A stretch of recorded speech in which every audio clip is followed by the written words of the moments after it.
And here we are back to the kitchen. So you can see we have started the marble tops, placing the marble tops.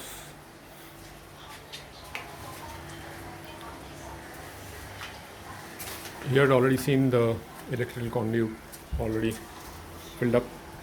We need to clean the side, of course. That's always the issue. The plumbing lines have been sealed. This is a temporary tap for the civil workers to be able to make cement concretes.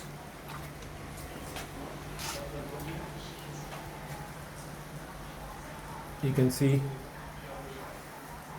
the drainage line and the supply line have been placed.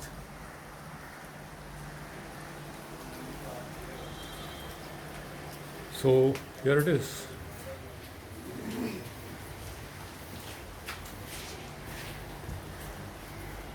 Probably we'll have to do the flooring till the end of this cut, which you can see in the floor tile. Of course, which will come out of the kitchen a little bit.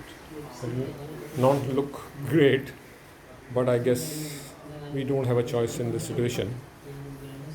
We'll see what to do. Okay, that's all for today. So please subscribe to our channel MCSIDT so that we get motivated to make more and more videos. Thank you so much.